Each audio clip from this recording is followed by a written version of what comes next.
Hello guys, current affairs funda में आप सभी का स्वागत है। मैं हूं आपके साथ अभिषेक शर्मा और आज की इस वीडियो सेशन में हम 28 फरवरी तक के सभी इंपॉर्टेंट करंट अफेयर्स कवर करने वाले हैं। हमेशा की तरह आप इस वीडियो को अंत तक जरूर देखिएगा। आज भी आपको काफ़ी कुछ जानने के लिए मिलेगा। सेशन की शुरुआत करने से पहले आप सभी को बताना चाहूँगा, यदि आप हमारे daily current affairs PDF, weekly PDF, monthly PDF और हर महीने के banking and economic awareness PDF चाहते हैं तो करंट अफेयर्स फंडा का 1 ईयर मेंबरशिप प्लान आप ज्वाइन कर सकते हैं, जिसका लिंक आपको वीडियो के डिस्क्रिप्शन में या फिर फर्स्ट कमेंट में मिल जाएगा। आपको बता दें, इस 1 ईयर मेंबरशिप प्लान के तहत जितना भी हमारा PDF कंटेंट है वो हम आपको 1 साल तक के लिए प्रोवाइड कराते हैं, जिसे आप डाउनलोड कर सकते हैं, प्रिंट आउट भी निकलवा सकते हैं। इसके लिए चाहे तो आप करंट अफेयर्स फंडा ऐप को यूज़ कर सकते हैं या फिर अपने लैपटॉप या सिस्टम की मदद से वेब लॉगिन भी कर सकते हैं।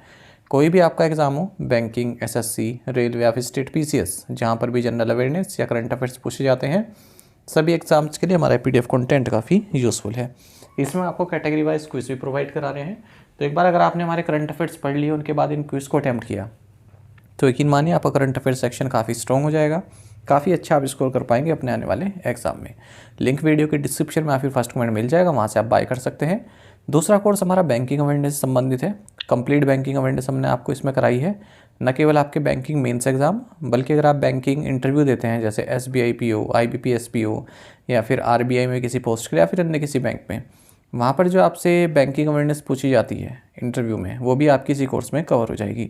साथ ही साथ SSC, रेलवे, स्टेट PCS जैसे एग्जाम्स में जो इंडियन इकोनॉमी के की कंसेप्ट्स बार बार पूछे जाते हैं, जैसे GDP से संबंधित क्वेश्चंस कई बार आते हैं, 5 ईयर प्लान पर क्वेश्चन पूछते हैं, types of unemployment, poverty, inflation, deflation, stagflation और शेयर मार्केट से संबंधित क्वेश्चंस आते हैं, कैपिटल मार्केट से संबंधित क्वेश्चंस आते हैं, different types of economic curves, WPI, CPI, तो ये सभी कंसेप्ट भी इसमें कवर किए गए हैं। साथ ही इंश्योरेंस एग्जाम संबंधित मटेरियल भी इसमें प्रोवाइड कराया गया है।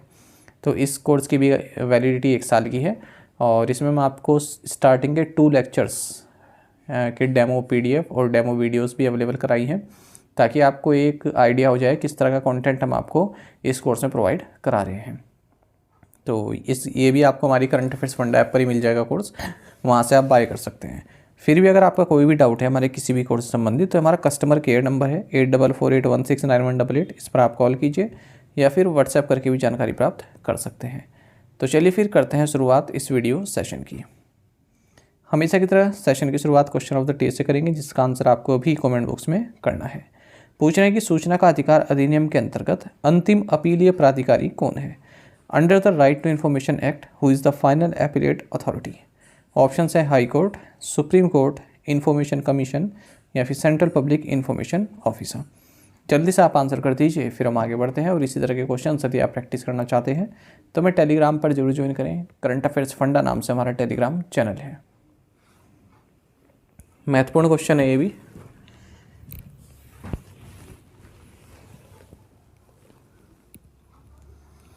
National Science Day on February 28 marks the discovery of which scientific phenomena? 28 फरवरी को राष्ट्रीय विज्ञान दिवस किस वैज्ञानिक घटना की खोज का प्रतीक है? ऑप्शंस आपके सामने हैं। सही आंसर ऑप्शन ए है, Raman effect. National science day हम मनाते हैं 28 फरवरी को। क्यों? क्योंकि 28 फरवरी 1928 को सर CV रमन ने, जो कि इंडियन फिजिसिस्ट थे, इन्होंने रमन इफेक्ट की डिस्कवरी की थी। इस डिस्कवरी के लिए सर CV रमन को नोबेल प्राइज़ इन फिजिक्स भी दिया गया 1930 में। 2025 में नेशनल साइंस डे का थीम रहेगा empowering Indian youth for global leadership in science and innovation for विकसित Bharat. When is world NGO day observed? विश्व NGO दिवस कब मनाया जाता है? ऑप्शंस आपके सामने हैं। सही आंसर ऑप्शन डी है, February 27। देखिए, हर साल वर्ल्ड NGO डे ये 27 फरवरी को मनाया जाता है। जो भी NGOs यानी कि नॉन गवर्नमेंट ऑर्गेनाइजेशंस का जो कंट्रीब्यूशन है वर्ल्ड वाइड, उसको सराहना की जाती है। और ये डे सजेस्ट किया गया था मार्सिस लायर्स स्कैडमैनिस के द्वारा, जो कि एक सोशल एंटरप्रेन्योर रहे लातविया से। 2025 में वर्ल्ड NGO डे का थीम रहेगा empowering grass roots movements for a sustainable future. From which state did PM Modi release the 19th installment of the प्रधानमंत्री किसान सम्मान निधि? PM नरेंद्र मोदी ने किस राज्य से प्रधानमंत्री किसान सम्मान निधि की 19वीं किस्त जारी की है? ऑप्शंस आपके सामने हैं। सही आंसर ऑप्शन ए है बिहार।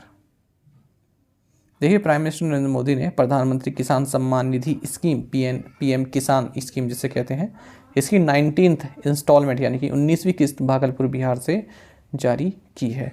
और 9.8 करोड़ फार्मर्स, जिनमें कि 2.41 करोड़ फीमेल फार्मर्स हैं, इनको एक किस्त भेजी गई। लगभग 22,000 करोड़ रुपए यहाँ पर डायरेक्ट भेजे गए हैं, डायरेक्ट बेनिफिट ट्रांसफ़र के जरिए, डीबीटी के जरिए इनके अकाउंट में।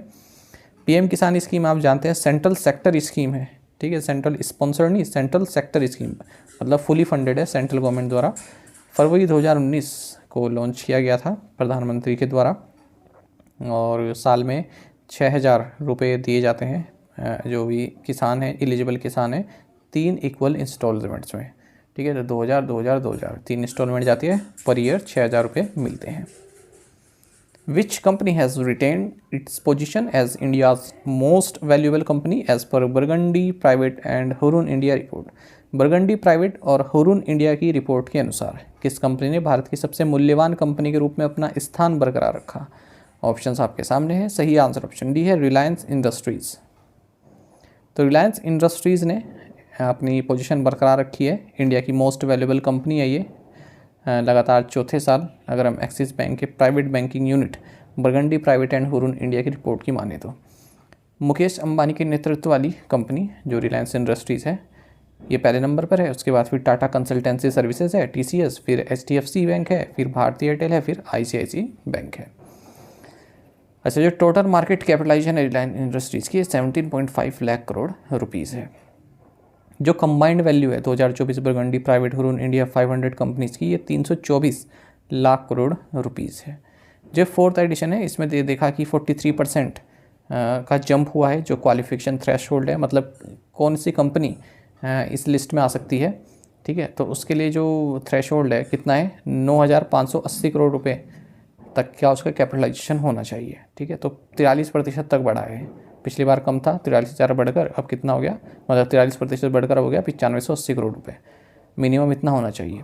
मोतीलाल ओसवाल फाइनेंशियल सर्विसेज ये फास्टेस्ट ग्रोइंग कंपनी रही है, तो 97% ही ग्रोथ देखी इसने ईयर ऑन ईयर बेसिस पर, और 43 सिटीज़ से यहाँ पर कंपनीज में शामिल है। मुंबई हाईएस्ट है, सबसे ज़्यादा मुंबई से हैं सिटीज़ जो इसमें, मतलब मुंबई से सबसे ज़्यादा कंपनीज हैं जो इस लिस्ट में शामिल हैं। उसके बाद फिर बेंगलुरु, फिर न्यू दिल्ली।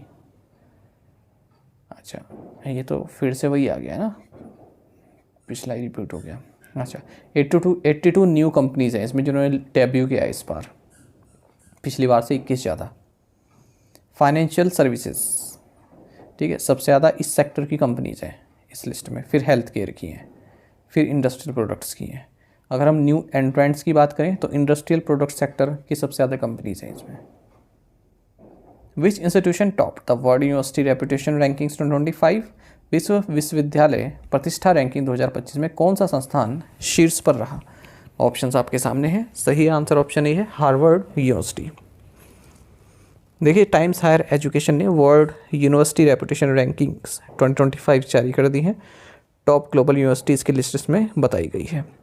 तो 6 परफॉर्मेंस इंडिकेटर्स रहे जिसके जरिए जो यूनिवर्सिटीज़ हैं उनको रैंक दी गई है। तो research vote count, teaching vote count, research pair wise comparison, teaching pair wise comparison, research vote diversity and teacher voter diversity. अच्छा, इस रैंकिंग में 38 कंट्रीज से 300 इंस्टीट्यूशंस को जगह दी गई है। हार्वर्ड यूनिवर्सिटी टॉप पोजीशन पर है लगातार 14वीं बार। उसके बाद फिर आता है Massachusetts institute of technology MIT, फिर स्टैनफोर्ड यूनिवर्सिटी, फिर यूनिवर्सिटी ऑफ कैलिफोर्निया बेर्कली। अच्छा, अगर हम एशियन इंस्टीट्यूशंस की बात करें तो चाइना की शिंगुआ यूनिवर्सिटी ये 8th प्लेस पर है, जापान की यूनिवर्सिटी ऑफ टोक्यो 10वें नंबर पर है। बेंगलुरु स्थित Indian institute of science ISC ये 201 से 300 के बैंड में आ रही है, जबकि 2023 में 101 से 125 वाले बैंड में थी। IIT दिल्ली भी 151 175 के बैंड से स्लिप होकर 201 से 300 वाले बैंड में आ गई है। IIT मद्रास भी 201 से 300 के बैंड में है। शिक्षा ओ अनुसंधान ये private deemed to be university है, उड़ीसा के भुवनेश्वर में, न्यू एंट्रेंट है इस लिस्ट में, 201 से 300 के बैंड में है भी।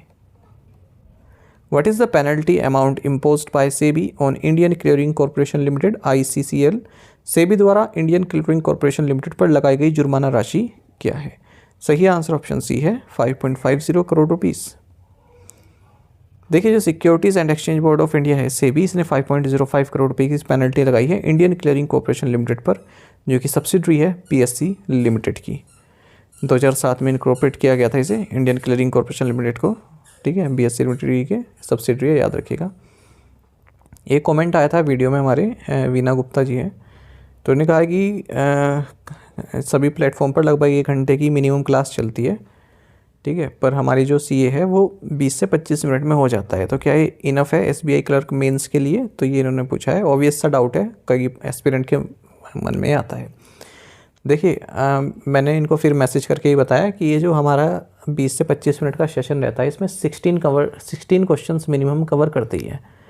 सैटरडे संडे को 10 रहते हैं, ठीक है, बाकी दिन हम मिनिमम 16 रहते हैं, कभी 17 भी हो जाते हैं। तो अब आप जिन 1 घंटे की क्लासेस की बात कर रही हैं, तो उनमें आप जाकर एक बार प्लीज़ देखिएगा कि वो लोग कितने क्वेश्चन कवर करते हैं। हार्डली कोई 10 या 11 तक पहुंच पाता है। 1 घंटे की क्लास इसलिए हो जाती है क्योंकि वो लाइव क्लास चल रही होती है, वहाँ पर बीच में बच्चे भी अपनी बातें करते रहते हैं कि सर इसका नोटिफिकेशन कब आएगा, इसका रिज़ल्ट कब आएगा, इसकी कट ऑफ कितनी जा सकती है, ठीक है, आपके कोर्स किस तरह से लें, इस तरह की चीज़ें चलती रहती हैं। तो उसमें फिर टीचर भी रिप्लाई करता रहता है, तो लाइव सेशन इस तरह से लंबा चल जाता है, ठीक है। उससे मॉनेटरी बेनिफिट होता है, जो चैनल होते हैं उनका, इसलिए लंबा खींचा जाता है उसको, तो वो आपका एक टाइम वेस्ट ही है।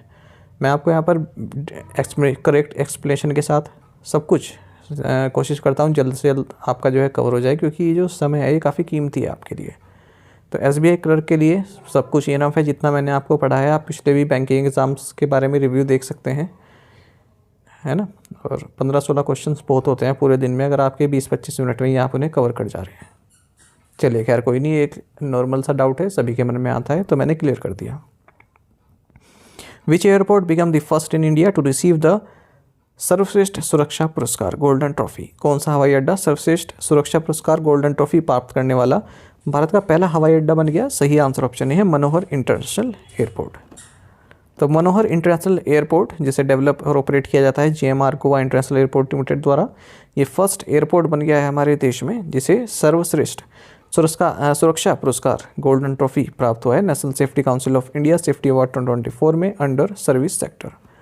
तो national safety council of India को ministry of labour government of India द्वारा सेटअप किया गया है। तो इसने एंट्रीज मांगी थी, इसके तहत कौन कौन इसका अवार्ड का भागीदार है, ठीक है। तो वहाँ पर मनोहर इंटरनेशनल एयरपोर्ट टॉप रहा गोवा में। Which of the following organization announce the technology adoption fund worth ₹500 crore to boost space startups? निम्नलिखित में से किस संगठन ने अंतरिक्ष स्टार्टअप को बढ़ावा देने के लिए 500 करोड़ रुपए के टेक्नोलॉजी एडॉप्शन फंड की घोषणा की? सही आंसर ऑप्शन डी है in space. Indian National Space Promotion and Authorisation Centre, in space जिसे कहते हैं, डिपार्टमेंट ऑफ स्पेस के तहत आता है। इन्होंने टेक्नोलॉजी एडॉप्शन फंड अनाउंस किया है। 500 करोड़ रुपए का फंड है, जो भी स्पेस टेक्नोलॉजी से संबंधित कंपनी है, काफ़ी अर्ली स्टेज में उन्हें फंड की आवश्यकता है, उनकी फंड की पूर्ति ये करेगा। तो 60% जो प्रोजेक्ट कोस्ट का 60% तक फाइनेंशियल सपोर्ट ये प्रोवाइड कराएगा, लार्ज इंडस्ट्रीज़ को 40% तक का, और मैक्सिमम 25 करोड़ रुपए पर प्रोजेक्ट ये प्रोवाइड करा सकते हैं। In space chairman Pawan Goenka है। Which company introduce India's first solar powered sound box for merchants? किस कंपनी ने व्यापारियों के लिए भारत का पहला सौर ऊर्जा संचालित साउंड बॉक्स पेश किया है? सही आंसर ऑप्शन है पेटीएम। साउंड बॉक्स आप समझते हैं, वो जब आप कहीं पर पेमेंट करते हैं किसी दुकानदार पे, तो उसमें बॉक्स में बोलता है ना कि 10 रुपीज़ प्राप्त हुए, इस तरह से। तो पेटीएम जो कि 197 कम्युनिकेशन लिमिटेड की कंपनी है, इन्होंने इंडिया का first solar powered sound box launch किया मर्चेंट्स के लिए, जो भी दुकानदार हैं उनके लिए, ठीक है। तो सोलर एनर्जी से चार्ज हो जाएगा और इलेक्ट्रिसिटी की नीड इसमें नहीं पड़ेगी। इसका नाम है पेटीएम सोलर साउंड बॉक्स। काफ़ी अफोर्डेबल है, 2-3 आवर चल सकता है फुल डे अगर आप इसको चार्ज करें, मतलब 2-3 घंटे आप इसको रखेंगे सनलाइट में और ये आपका जो है पूरे दिन भर चलता रहेगा। Which regulatory body collaborated with NSTL and CDSL for the Unified Investor Platform? Unified investor platform के लिए किस नियामक संस्था ने NSTL और CDSL के साथ सहयोग किया है? सही आंसर ऑप्शन बी है सेबी। देखिए जो NSDL है, national securities depository limited, and CDSL जो सेंट्रल डिपॉजिटरी सर्विसेज लिमिटेड है, इन्होंने सेबी के साथ पार्टनरशिप करके यूनिफाइड इन्वेस्टर प्लेटफॉर्म लॉन्च किया है। ठीक है, इसका मकसद क्या है, जो इन्वेस्टर्स हैं अपना पोर्टफोलियो मैनेज कर सकते हैं। तो ये प्लेटफॉर्म में जो CDSL का माई ईजी है और जो NSDL का स्पीड ई, ये जो प्लेटफॉर्म है इनको कंबाइन किया गया है। तो अपना जो भी फंडिंग है वो देख सकते हैं। ठीक है, शेयर होल्डिंग देख सकते हैं, इन्वेस्टमेंट देख सकते हैं, फाइनेंशियल स्टेटमेंट देख सकते हैं। तो जो फ्रॉड प्रैक्टिसेस चलती हैं इंटरमीडिएट्स द्वारा, तो उसको यहाँ पर एलिमिनेट किया गया है। The MOU between Sonic Labs London and C. India focuses on advancements in which technologies Sonic Labs London और C. भारत के बीच समझौता ज्ञापन किस तकनीक में प्रगति पर केंद्रित है। सही आंसर ऑप्शन है 5G open RAN and AI in 4G 5G। India और यूके ने हाल ही में अपने कोलैबोरेशन को एक्सपेंड किया है टेलीकॉम आर्टिफिशियल इंटेलिजेंस एरियाज़ में, और एक MOU भी साइन किया गया सोनिक लैब्स लंदन और Centre for Development of Telematics India के द्वारा, जो कि 5G open RAN and AI in 4G 5G से संबंधित है।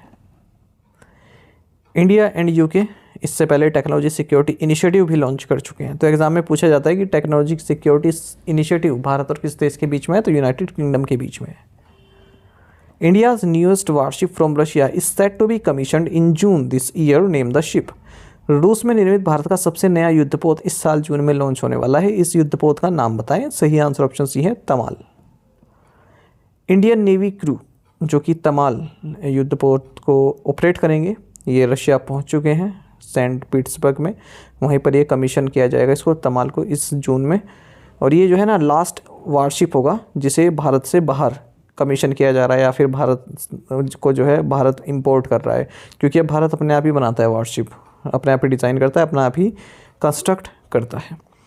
ठीक है, तो 2016 में एक डील हुई थी, तो 2 शिप्स इंपोर्ट की जाएंगी और 2 शिप गोवा शिपयार्ड द्वारा बनाई जाएंगी। तो 2 शिप इंपोर्ट की जाएंगी, उनमें से एक है तमाल और एक INS तुशिल है, ये रशिया में बनी है। इसको 9 दिसंबर 2024 को कमीशन कर दिया गया कलिंगग्राड। In which city will the 12th regional 3R and circular economy conference be held? 12वां क्षेत्रीय 3R और सर्कुलर इकोनॉमी सम्मेलन किस शहर में आयोजित किया जाएगा? सही आंसर ऑप्शन बी है जयपुर। तो भारत जयपुर राजस्थान में 12th रीजनल 3R यानी कि reduce, reuse, recycle and circular economy conference in Asia and Pacific को होस्ट करेगा। इस कॉन्फ्रेंस का थीम रहेगा realising circular societies towards achieving sustainable development goals and carbon neutrality in Asia Pacific. और इस conference में जयपुर डिक्लेरेशन को एडॉप्ट किया जाएगा। सर्कुलर इकोनॉमी मैंने आपको बताया था पिछले 1-2 सेशन में। अच्छा, जो United Nations centre for regional development है, इसके द्वारा लॉन्च किया गया था ये कॉन्फ्रेंस 2009 में, regional 3R and circular economy forum. Last forum host हुआ था 2023 में कंबोडिया द्वारा। भारत इससे पहले इस फोरम को 2018 में लॉन्च कर चुका है या होस्ट कर चुका है, तब 8th एडिशन था, इंदौर में भारत ने होस्ट किया था।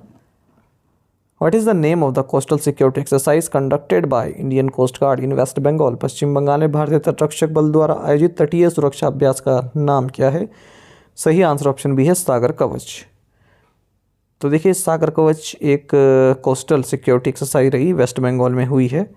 वेस्ट बंगाल की जो है एक काफ़ी बड़ी मैरीटाइम बाउंड्री 158 किलोमीटर की।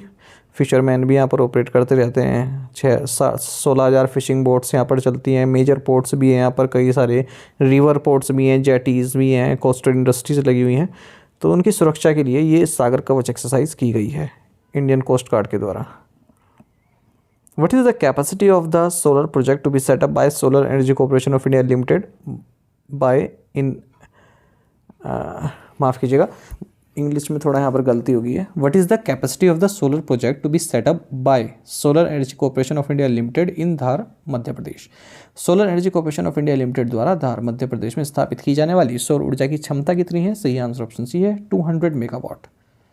तो देखिए solar Energy Corporation of India limited जो कि एक नवरत्न CPSU है ministry of new and renewable energy के तहत, इसने MOU साइन किया है गवर्नमेंट ऑफ मध्य प्रदेश के साथ, जिसके तहत धार मध्य प्रदेश में 200 मेगावाट का सोलर प्रोजेक्ट सेटअप किया जाएगा और 1000 मेगावाट और बैटरी स्टोरेज प्रोजेक्ट भी राज्य में स्थापित किया जाएगा। Where is India's first wildlife bio bank located? Bharat का पहला वन्यजीव जैव बैंक कहाँ स्थित है? सही आंसर ऑप्शन सी है, दार्जिलिंग जू। तो भारत का जो first wildlife bio bank है Padmaja Naidu Himalayan zoological park, जिसे दार्जिलिंग जू कहते हैं, यह फुली ऑपरेशनल है। बायो बैंक यानी कि फ्रोजन जू क्या करता है, जो जेनेटिक मटेरियल्स होते हैं एनिमल्स के, उनको जो है प्रिजर्व करके रखता है, ठीक है, कंजर्वेशन और रिसर्च के लिए। इसमें शेल्स भी हो सकते हैं, टिश्यूज़ हो सकते हैं, रिप्रोडक्टिव सैंपल्स हो सकते हैं जो इंडेंजर्ड या फिर डिजीज एनिमल्स हैं।